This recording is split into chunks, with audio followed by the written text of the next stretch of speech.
Diyos na madalang ng pagkakilang. Diyos na tapat. Diyos na mabalik. Diyos na mabalik. Diyos na kuskus ng pag-ibig ng iyong puso. Diyos na nagpapatawad. Nagkakaloob ng kamayabang. Ito ang prinsipyo ng kamayabang. Ang hari ng kamayabang. Patuloy po kami na nagsusumamang sa iyo, Lord. Patuloy namin hindi kilala ang aming mga kasalanan. Kaya naman po, Panginoon, sa mga sandali ito, hugasan, linisin. Gawaran po at patawaran ang aming mga kasalanan.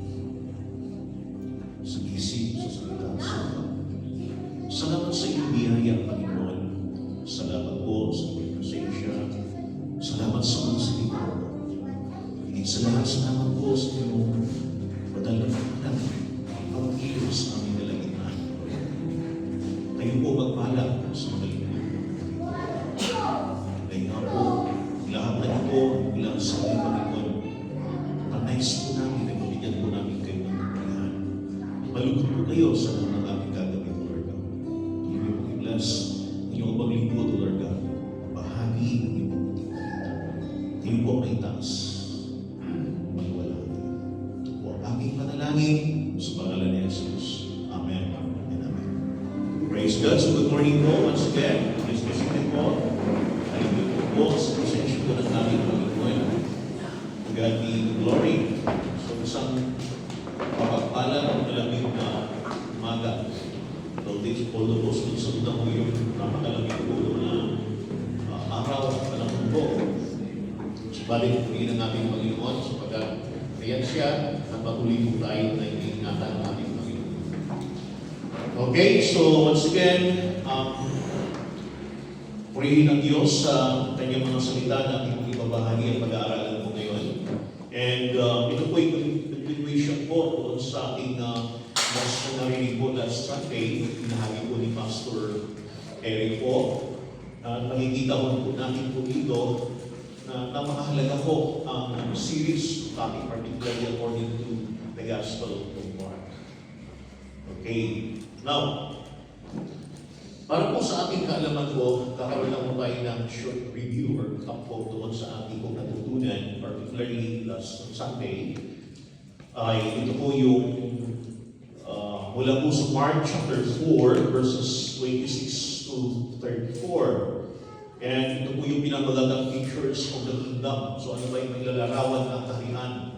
So katulad po dito, sowing the seed.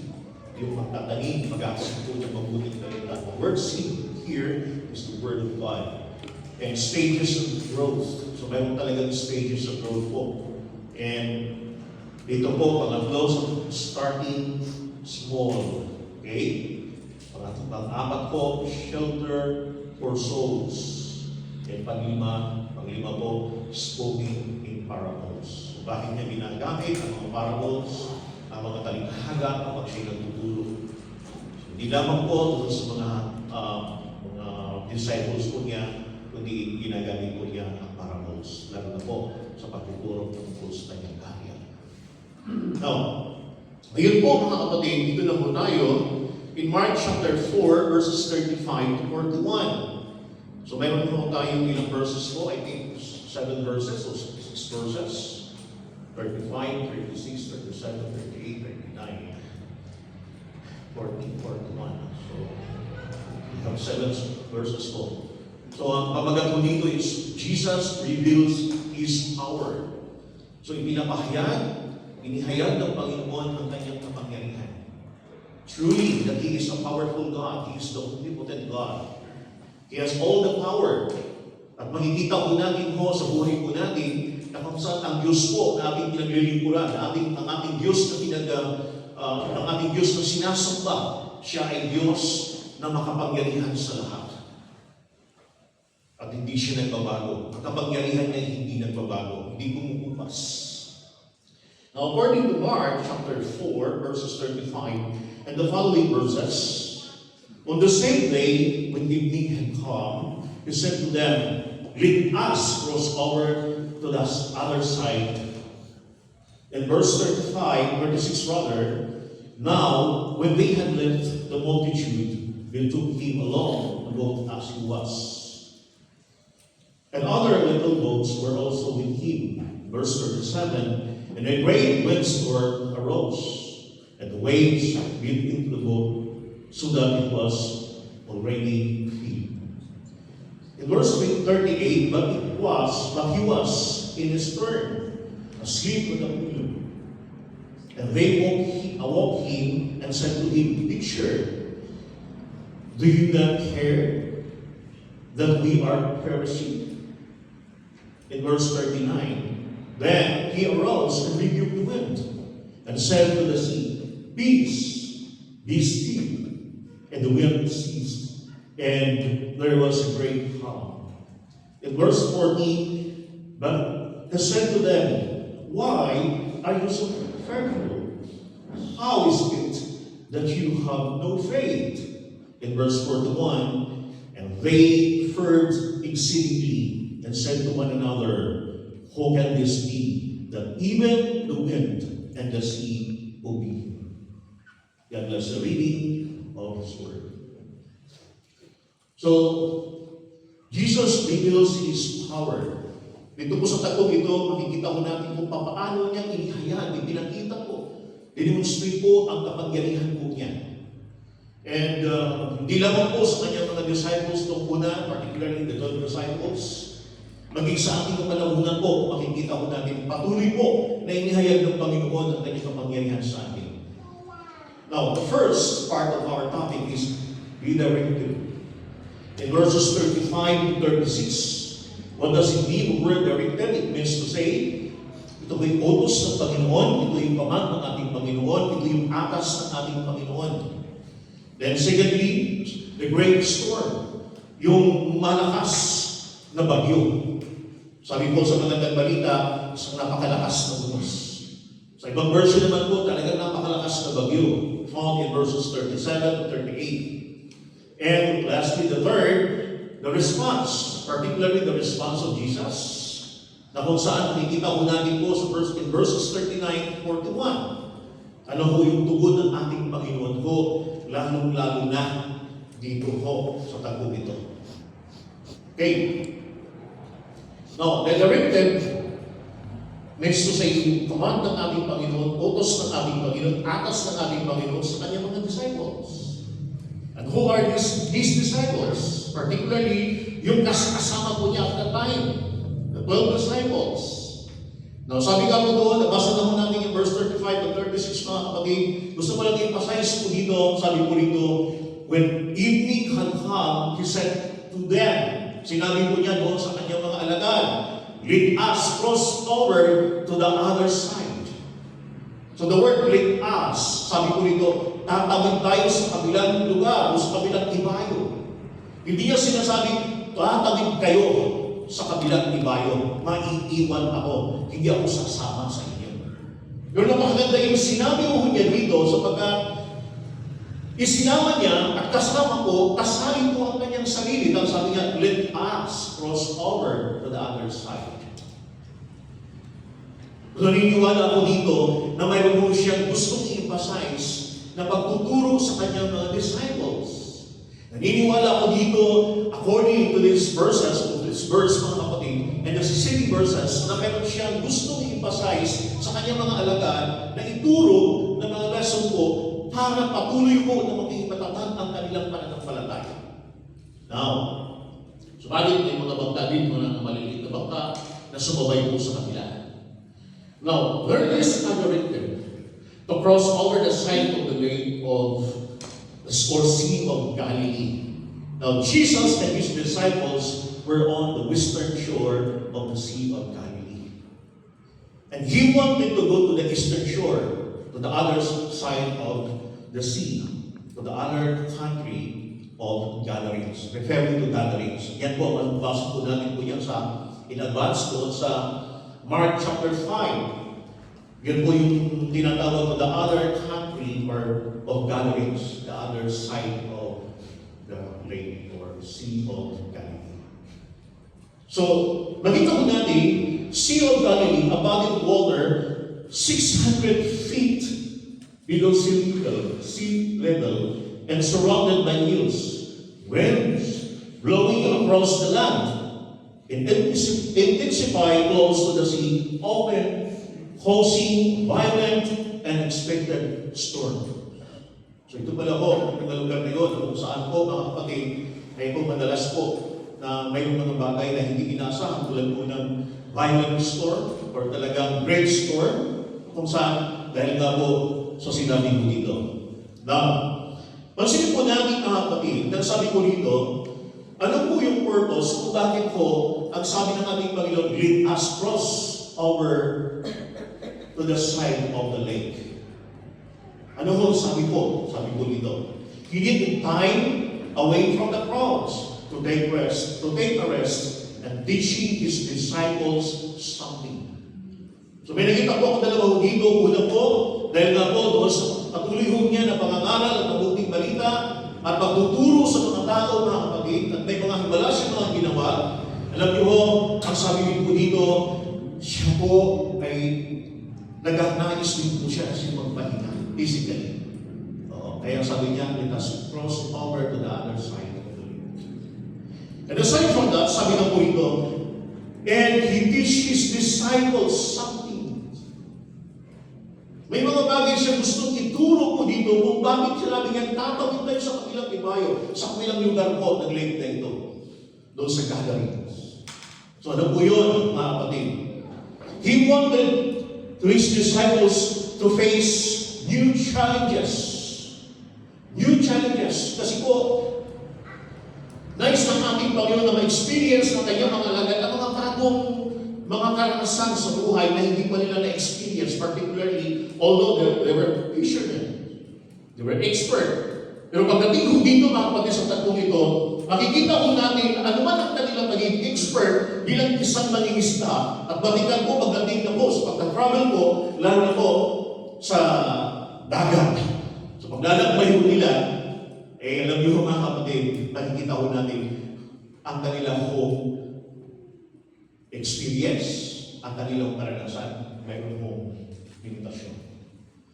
Now, aside from that, dito pinakikita mga kapatid about discipleship training. Nakikita ko dito. Bilang mga disciples, tinitrain ng ating Panginoon po dito kung ang kanyang mga alagad, kung papaano sila ay patuloy po na maging epektibo sa kanilang buhay bilang isang mananampalataya o mga mananampalataya. Lalo na po pagdating sa paghamon sa buhay. So in what area of our life, particularly sa buhay po natin, nandoon yung training ng ating Panginoon sa ating pagiging disciple o sa ating pagiging alagad ng ating Panginoon. So I believe na may mga training ground ng ating Panginoon sa bawat isa sa atin. At alam niyo, dito ho sa tagong ito, sabi nito, let us cross over other side of the lake. So, napakaganda ho ng training ground po nila kasi, alam niyo ho, hindi ho sila iniwan ng ating Panginoon. Sinamahan sila ng ating Panginoon. Sinabayan sila ng ating Panginoon. Now, the other side represented a place where they would encounter different people and new phase of testings and trials of their faith. So whether we like it or not, ito po mga mananampalatayang ito po mga Christians ito po mga disciples na ito, mayroon talagang testings of faith. Testings of life, particularly sa kanilang pananampalataya. At alam niyo ba, tinitrain sila ng ating Panginoon, kaya kailangan silang dumawin sa kabilang ibayo. May lessons, may mga purpose po dito. And then, He, Jesus, wanted this message, the good news, referring to His Word, the good news to be preached to the other side or to the other place, the gatherings, to the gatherings. So para makapag-minister ng ating Panginoon at may bahagi din po ang mabuting balita ng ating Panginoon. Although, yan po itatalakay po sa susunod na pastor mga kapatid. Now, and He, Jesus, wanted His disciples to trust and to rely on His power even in face of storms or uncertainties. So makita ko natin po, mga kapatid, na Gusto ng ating Panginoon na hindi lamang i-train ang kanyang mga alagaan, dalhin sa isang lugar, at dadaan po sila sa ganitong mga pagsubok, dadaan po sila sa ganitong ng bagyo, ng kalakas mga kapatid. Alam niyo ho, nais din po ng ating Panginoon na sa ganun mangyari po sa kanila ay lubusang magtiwala, manalig, at sila'y i-entrust nila ang kanilang buhay sa kanilang master, sa kanilang Lord. So I believe mga kapatid na meron din po siya mga training ang ating Panginoon sa ating bilang disciples. And particularly, God wants also na i-entrust natin na doon tayo mag-rely sa Kanya. Lalo-lalo kapag humarap tayo at sumunod tayo sa mga ganitong testings of life or storms of life. So napakabuti ko, napakaganda mo ng ating Panginoon sapagkat i-equip ng Panginoon ang kanyang mga disciples. Now, aside from that mga kapatid, makikita ko natin that his disciples followed him and left the crowd behind. So, ano ginawa ko? So, sumunod sila sa instruction ng ating Panginoon, so iniwan nilang crowd. Although may mga sumasabay sa kanilang biyahe, sumasabay sa kanilang pagdalayan, mga maliliit na bangka. And they were committed to following Jesus' command. So, nandun ang kanilang commitment, nandun ang kanilang talagang pagdagat, pagtatalaga, pagpapahinuhod doon sa utos ng ating Panginoon. That's why tawag ko the directed. Ito yung command ng ating Panginoon, atas ng ating Panginoon sa kanyang panginoon. And they were committed to following Jesus' command. Okay, now, ano kaya mga directive ng Panginoon sa atin? Ano kaya mga inuutos o atas ng Panginoon sa atin na dapat din tayong sumunod? Mayroon bang dapat nating sundin? Mayroon bang mga dapat na tayo magpahinuhod doon sa directive ng ating Panginoon? Doon sa pinagagawa ng ating Panginoon? Likewise, tulad po ng mga naunang mga alagad niya. Yes, marami po, mga kapatid. Napakarami po yan. Now, dito tayo sa pangalawa ko, the great storm.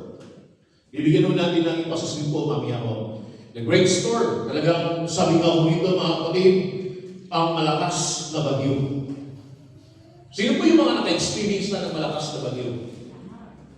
Lahat tayo. Ano ang pinakamalakas na bagyo na na-experience po ninyo? Natin. Di ba? May nagtanong mo, ano ang pinakamalakas na bagyo? Sabi ng isa, Yolanda. Hindi mo siya Yolanda. Kasi po sa part po ng tawag nitong part po ng summer ay talagang napakarami po ang nawasak po at marami po ang naperwisyo po, mga kapatid. Pero may nagsabi po, anong pinakamalakas na bagyo? Sabi niya, alam mo ang pinakamalakas na bagyo? Tukso. Naniniwala ba kayo ng pinakamalakas na bagyo ay tukso? Sabi ko, paano naging tukso o paano naging malakas ang bagyo ang tukso? So kumanta ko siya, sabi niya, o tukso, layuan mo ako, kay rami ng winasak na tahanan. Diba? So kapag bumigay ka sa tukso, mga kapatid, pag bumigay ka sa ganito ng storms of life, alam niyo mga kapatid, talagang sisirain ang buhay mo at ang pamilya mo.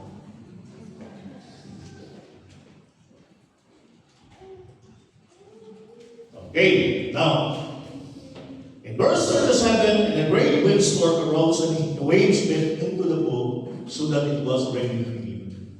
Now, Jesus was in the stern of the boat and was sleeping. So ano po yung status dito ng ating Panginoon? Nandoon siya sa pupa. Yung pupa po sa hulihan ng bangka. Anong ginawa ko niya? Natutulog. Natutulog ang ating Panginoon at unan pa nakaunan siya. And the great storm couldn't wake him up. At that time, na-experience ko po ng mga alagad ang malakas na bagyo, ang napakalakas na unos. Katatahin mga kapatid, ang status ng ating Panginoon, natutulog mo siya. Now the question is, natitinag ba ang ating Panginoon? Nababahala ba ang ating Panginoon? Doon sa napakalakas na bagyo na na-experience mo nila, kasama ang kanyang mga anak. Hindi. Bagaman natutulog ang ating Panginoon. Sa kabila ng lahat, natutulog ang ating Panginoon. Sa ating kaya, ano kaya ang ating mararamdaman? Ano kaya ang magiging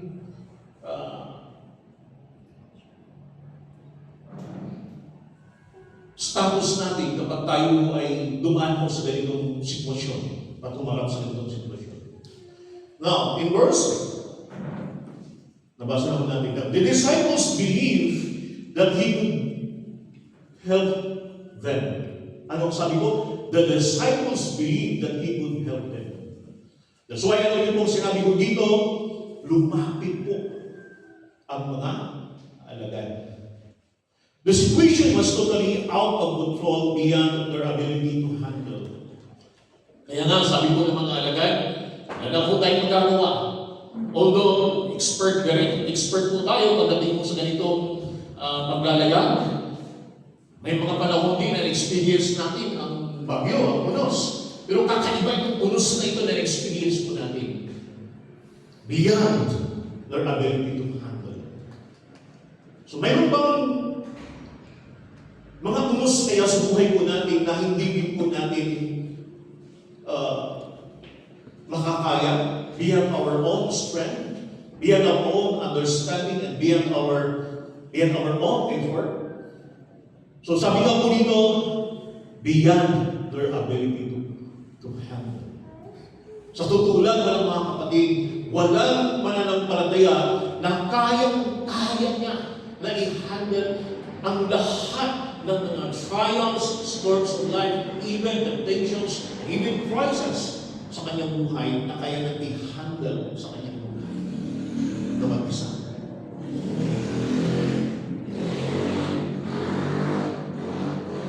They were faced with a great storm that they were not able to save themselves as they were about to perish. Kaya nga, sabi nga ko dito na kapatid, maliwanag na sabi ko dito, ang mga alagad na ito ay lumapit sa ating Panginoon. Dumulog sila sa ating Panginoon. All of their experiences meant nothing to help them save themselves at their situation. Wala. Kundi ang ating Panginoon lamang, mga kapatid, ang talagang makapagligtas sa kanilang sitwasyon. Why? Lahat po na kanilang experience po ay hindi po makakatulong po. Although, mayroon siguro, pero actually hindi po talaga makapagligtas sa kanila, particularly at their situation.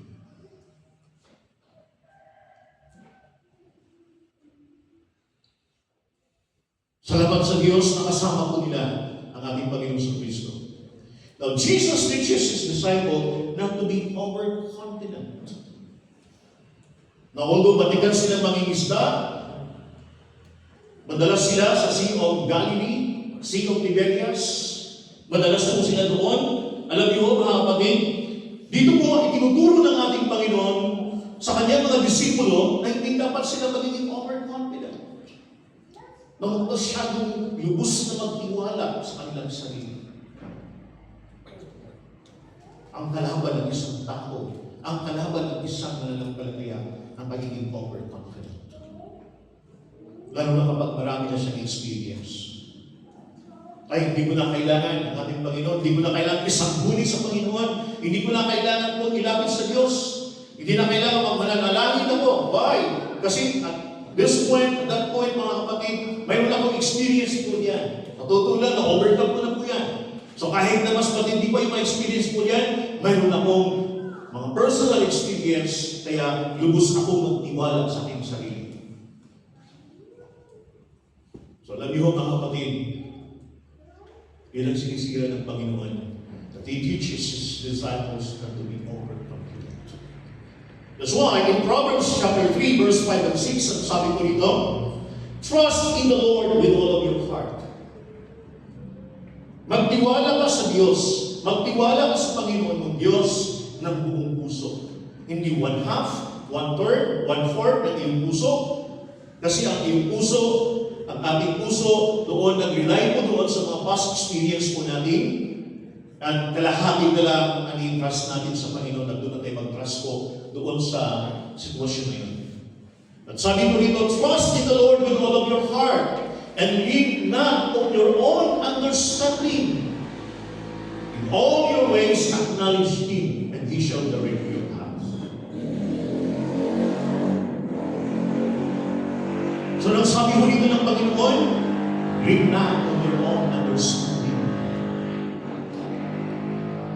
So itong mga panalitang ito, itong salitang ito mga kapatid, ito rin po ay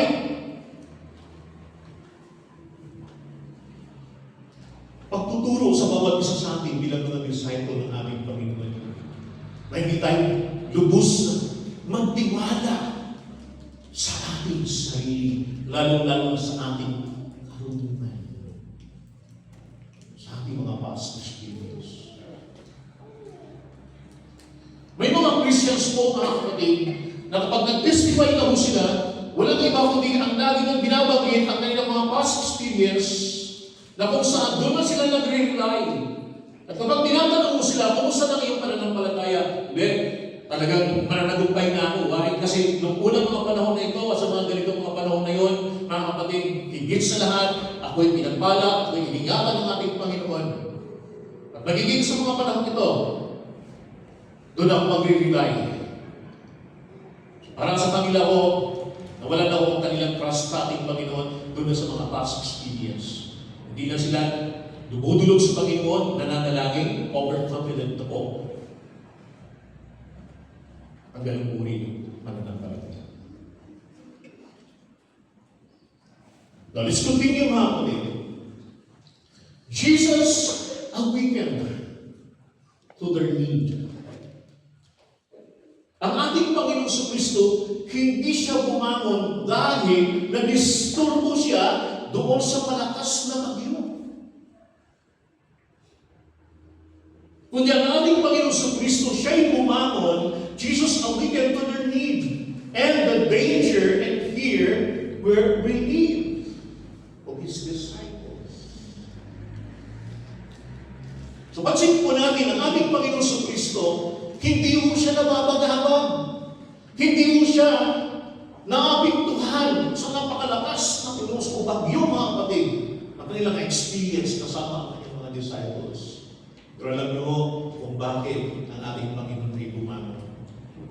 Bumangon siya dahil sa panawagan, dahil nilapitan siya ng kanyang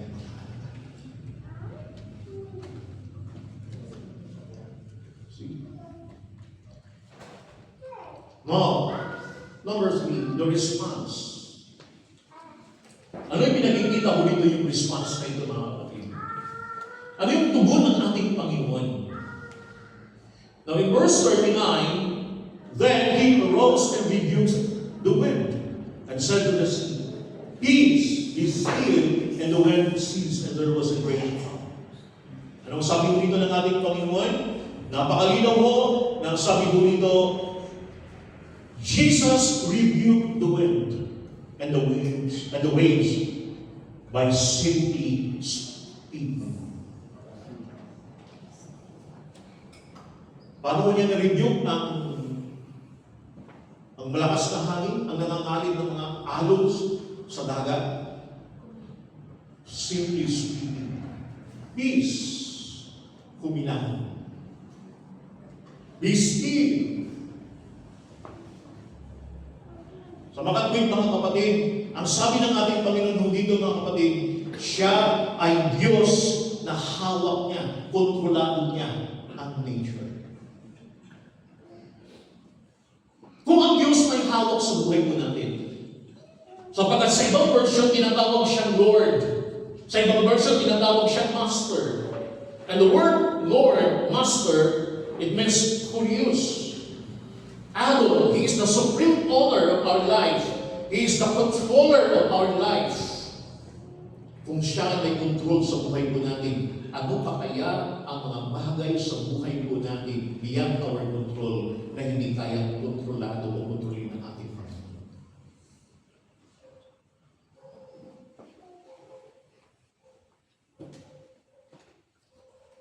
Ano ba mga bagay sa buhay po natin beyond our control?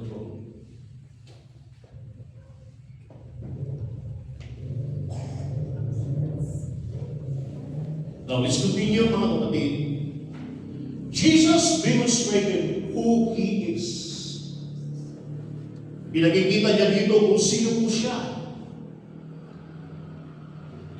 Inihayag ng ating Panginoon kung sino siya, sapagkat ang nais niya na lalong ihayag niya ang kanyang katangian, ang kanyang hindi makapangyarihan sa lahat doon sa kanyang mga kalagayan. Niniwala ako, mga kapatid, ng ating Panginoon ay inihayag niya at patuloy niya ihahayag kung sino siya sa buhay po natin. Hindi lang natin siya kilala noong unang panahon, patuloy siyang nagpapakilala maging sa kapanahonan ito sa ating at sa mga darating na mga henerasyon ng mga mananampalataya tutugon sa kanyang mga panawagan. Sapagkat siya'y Diyos noon, ngayon at magpakailanman. Ang Diyos ay hindi nagbabago. Hindi nagbabago ang kanyang katangian at kapangyarihan. Mananatili. At ang sabi ko dito, He demonstrated who He is. He is the sovereign Lord who has all the power over nature. Sa isang salita lang, tumigil. Ang nangangalit ng alon, malalakas ng alon, at tumigil ang malakas na. Sa salita lang ng ating Panginoon. So kaya ating titingnan, mga kapatid, napakahalaga ang salita ng ating Panginoon. Sabi nga nila, hindi word of God lang po yan eh. Word of God lang. Alam niyo ba, mga kapatid, hindi po. Makapangyarihan ang salita ng ating Panginoon.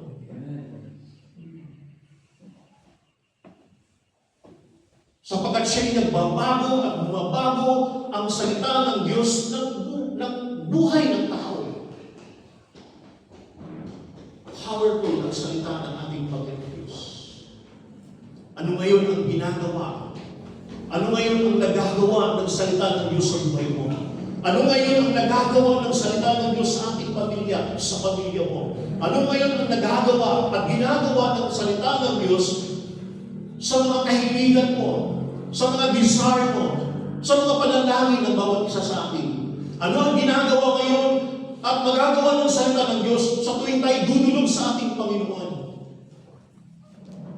Sa intercessory prayer, mga kapatid, marami ang mga answered prayers.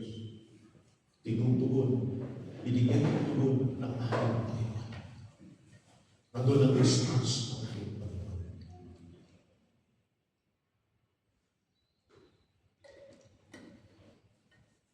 Now in verse 41, and they heard exceedingly and said to one another, who can this be, that even the wind of the sea obey him?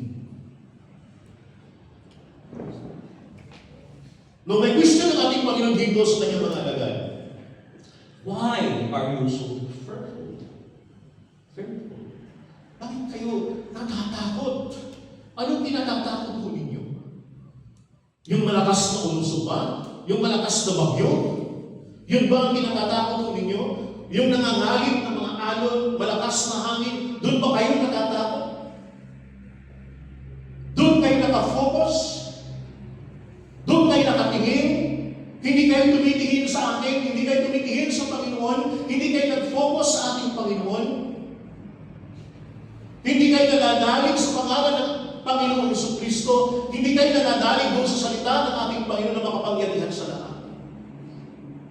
Dahil sa salita lang sinabi ng ating Panginoon, peace, be still. So napakalaga mo yun, sabi ko dito, tanong ng ating Panginoon, bakit kayo natatakot?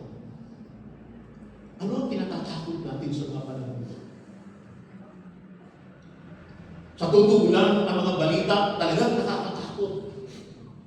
Nakakatakot talaga po, mga kapatid. Kung wala ka talagang relasyon sa ating Panginoon. So, napakalinaw po, babalikan po natin yung psalm reading po natin. Psalm reading po natin is taken from Psalm 112.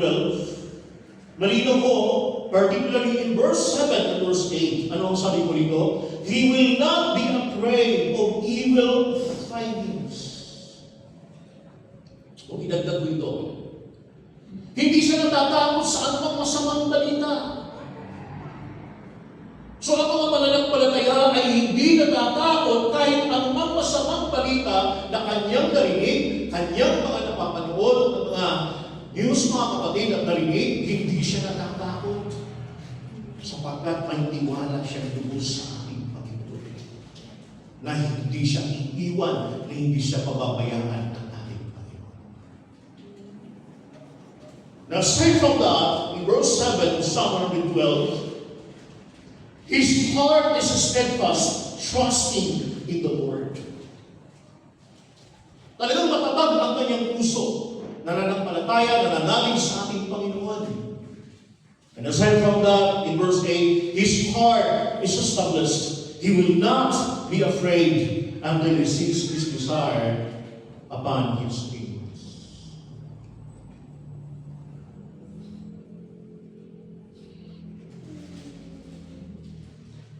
The Lord is with us. If God is with us, who can be against us?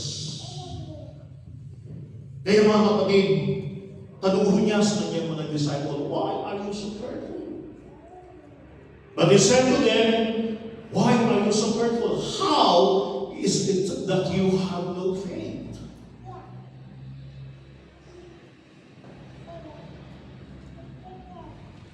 Because you fear of the great storm. Because fear of one really cares for them, rather. No one really cares for them. Sinasabi nila, wala naman tayo nagkakitan, wala naman tayo nag-aaruga sa atin, wala naman naghihingan sa atin, wala naman tayo nangangasiwa sa atin. Walang nagmamalasakit sa atin. Fear because you have no faith. Now the word fear, you have no faith, it implies that the disciples' faith wasn't strong enough in the face of the storm. Wasn't enough. Wasn't strong enough in the face of the storm. Pwede ba silang walang pananampalataya? Paano sila magiging disciples kung sila walang pananampalataya? During this, the time, mga kapatid, na kung saan sa matinding unos, matinding bagyo, mga kapatid, na experience po nila, akala nila, katapusan na po ang kanilang buhay, mamamatay na sila, perish na po sila. Alam niyo, mga kapatid, nandoon, sinabi ng ating Panginoon,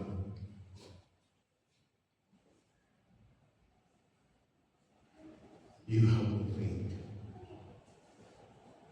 Jesus teaches his disciples that he is the Lord of life and the Lord of nature. And he teaches and strengthens their faith to trust him completely. Let us cross over to the other side of the lake. You can experience the great storm. Even the great storm of life. But Jesus teaches his disciples that he is the Lord of life. The Lord of the nature, or Lord of nature, teaches and strengthens their faith to trust him completely. Anong sabi po ng 2 Corinthians chapter 5 verse 7? For we walk by faith, not by sight.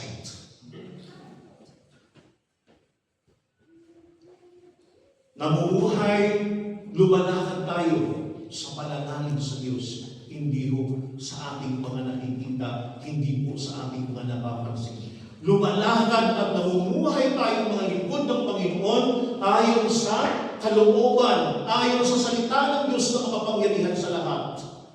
At ayon doon sa atas ng Panginoon, ayon doon sa Diyos ng ating Panginoon. Yan ang buhay ko natin.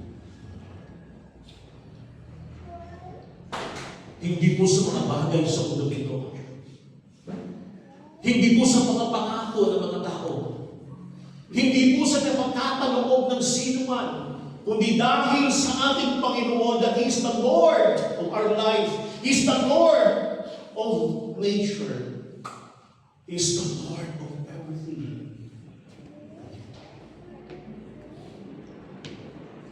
Nagkukulang ba ang Panginoon sa atin? Nung simulan na ng Panginoon na tawagin ang bawat isa sa atin, kailanman hindi mo nagkulang ang Panginoon. Handa agad. Mayroon bang mga bagay na hindi binigay ng Panginoon sa atin? Wala. Lalo na kapag yan ang nais ng ating Panginoon, maliban na lang kung tayo hiling sa ating Panginoon na dudulong at mananalangin na hindi naayon sa kanyang salita. Mga kapatid, ganun ka nakila at kabuti ng ating Panginoon. Ganun ka kapangyarihan ng ating Panginoon sa kanyang mga anak. Ganun ka kapangyarihan ng Panginoon sa kanyang mga tinawag. So napakadakila ng Panginoon sa buhay ng bawat isa sa atin. At sa mga tatawagin pa ng Panginoon, sa loob ng ating pamilya, sa loob ng ating angkan, sa ating mga henerasyon na susunod mga kapatid, ganong kadakila ang ating Panginoon. God wants us to walk by faith, not by sight.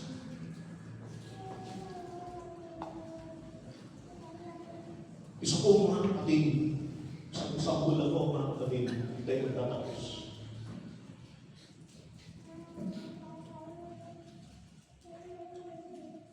May mga nagtanong po sa atin, sabi po nila, kumusta ka na, Pastor?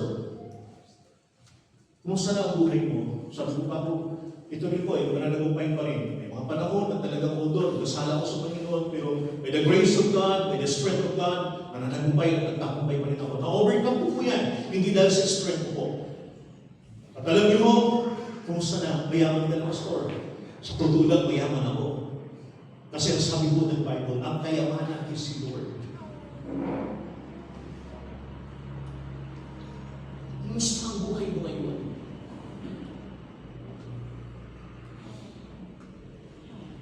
So alam niyo mga kapatid, binalik ko po yung tanong, kumusta ang buhay mo ngayon? Ito, mayaman ako. Anong ginagawa mo? Yan ba'y naayon sa kalooban ng Panginoon? Yan ba'y paglakad sa salita ng Panginoon sa mga utos ng ating Panginoon? Nasabi nga niya, yun na nga ako eh. Yun na nga ako ang malaking problema. Kapatid, sa anumang circumstansya sa buhay ng bawat isa sa atin, we must walk by faith, not by sight. Sapagkat ang kayamanan sa mundo ito, ang karangyaan, ang lahat ng mayroon ng isang tao ay hindi mo maaasahan. Hindi mo lubos na mapapanalaligan maliban sa ating Panginoon at sa kanyang mga salita. Maliban sa utos ng ating Panginoon, maliban sa command ng ating Panginoon, kapag sinabi ng ating Panginoon, gagawin ng ating Panginoon sapagkat siya'y Diyos na hindi sinungaling.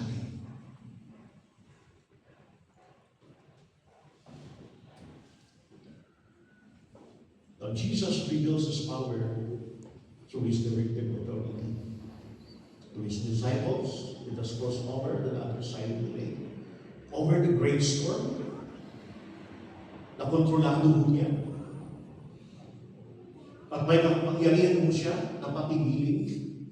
At may purpose po siya sa great storm na ito para ituro ang ang napakahalagang mga mensahe para sa kanyang mga alagad upang i-prepare ang kanyang mga alagad, mga kapatid, sa panibago na ministry na kanilang kakaharapin sa pagtawid nila sa kanilang bahay. At ang kanilang mga takot, the destructive fear, ay ginamit ng ating Panginoon. At ang kanilang kawalan ng pananalig sa Diyos. Sila ay pinalakas at pinatatag ng ating Panginoon sa pamamagitan ng kanyang makapangyarihan. That Jesus, He is the only one that God. That Jesus reveals His power. Mga kapatid, mayroon bang nais niyo po na hingin sa Panginoon, Lord, pakita mo nga sa akin ang kapangyarihan mo. Ipadala mo nga sa akin, Panginoon Diyos, ano bang part sa buhay ko natin?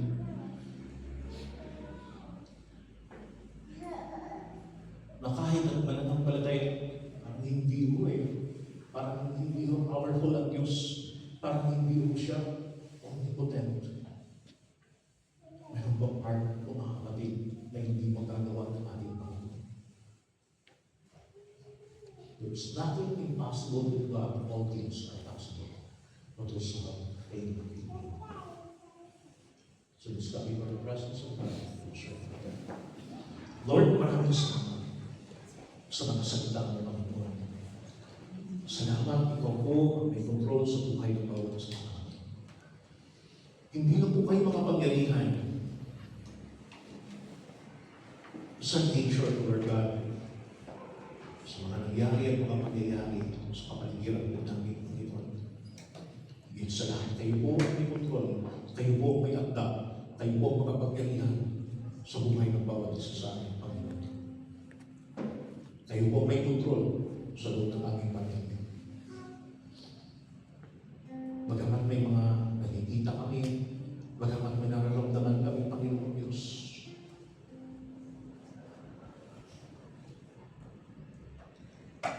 hindi po kami magreklamo, Panginoon. Bagkus lalapit kami sa inyong Lord at hihingi ng tulong, Panginoon Diyos. Tulungan niyo po ang aming Panginoon.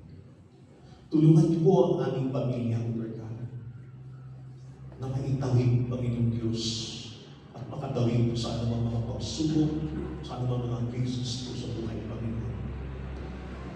Sa pagkasalita mo yan, Panginoon, sasamahan mo kami. Hindi mo kami iiwan. Salamat, Panginoon, yung church na ito'y patuloy mo na pinapagtubayan, ginagabayan, sinasamahan, pinagtala, pinagkaluban ng aming mga pangangailangan. Ay napakapalad po namin. We're so blessed, Lord. At ngayon din po, family po namin, Panginoon Diyos, kami nagpapasalamat sa iyo, Lord. Hindi dahil sa aming